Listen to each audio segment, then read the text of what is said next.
cakoknya.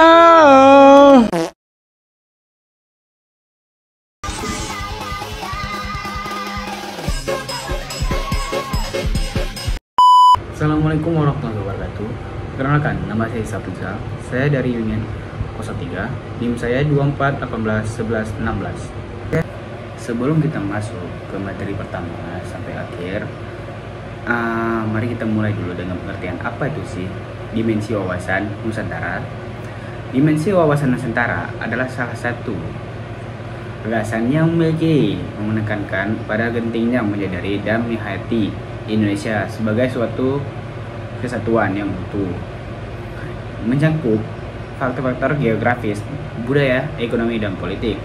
Dalam konteks keamanan nasional, wawasan Nusantara berfungsi sebagai basis bagi semua komponen bangsa dan untuk bersatu dan bekerja sama dalam menghadapi berbagai tantangan dan ancaman yang datang dari dalam maupun luar negara.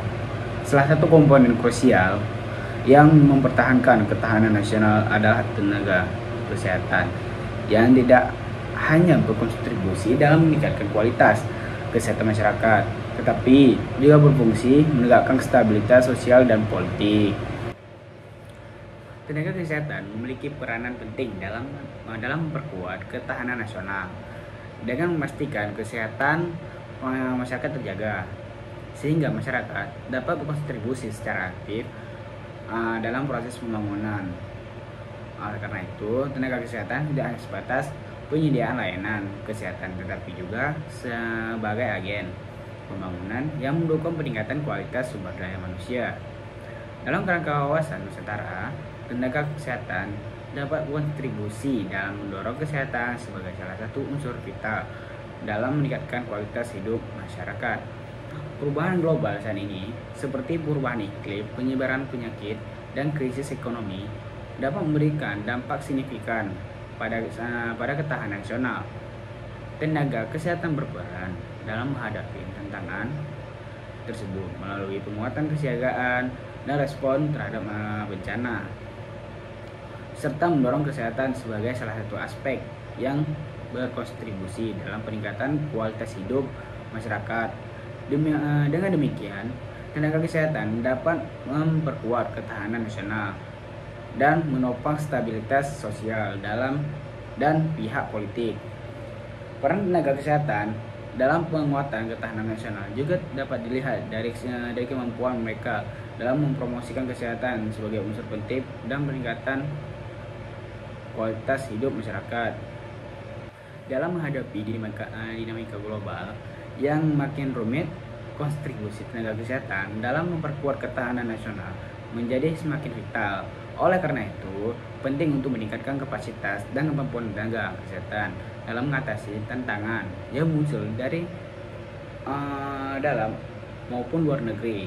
Dengan demikian, tenaga kesehatan dapat berperan secara efisien dalam memperkuat ketahanan nasional, menjaga stabilitas sosial dan politik, serta mempromosikan kesehatan sebagai salah satu aspek penting meningkatkan kualitas hidup masyarakat.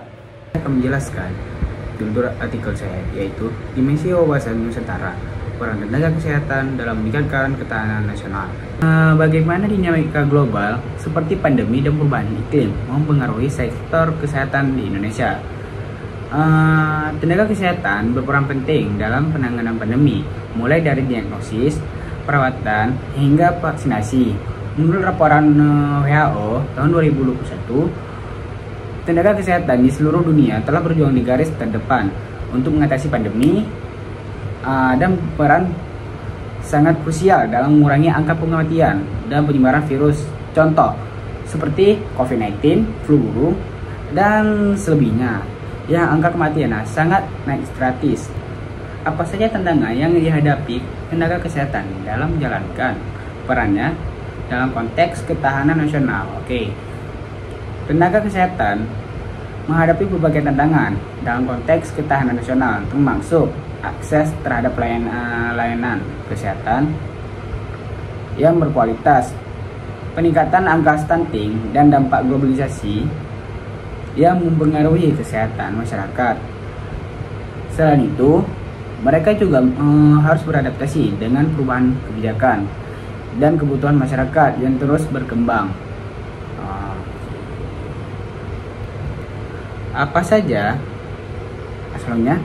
Apa rekomendasi untuk meningkatkan efektivitas tenaga kesehatan dalam mendukung ketahanan nasional? Yaitu ada dua, investasi dalam fasilitas kesehatan, yaitu meningkatkan investasi dalam pembangunan dan pemeliharaan fasilitas kesehatan, terutama di daerah terpencil, seperti di pelosok atau di desa-desa yang sangat jauh dari layanan kesehatannya. Seperti di Papua, pasti ada itu. Oke. Selanjutnya ada teknologi kesehatan. Memanfaatkan teknologi informasi dan komunikasi untuk meningkatkan akses dan kualitas layanan kesehatan, seperti telemedicine. Mungkin sekian yang bisa saya jelaskan. Lebih dan kurang saya mohon maaf. Saya Safrizal pamit undur diri. Assalamualaikum warahmatullahi wabarakatuh. Sekian presentasi dari kelompok kami. Jika ada kesalahan mohon dibicarakan baik-baik, bukan malah pergi mencari yang lebih baik.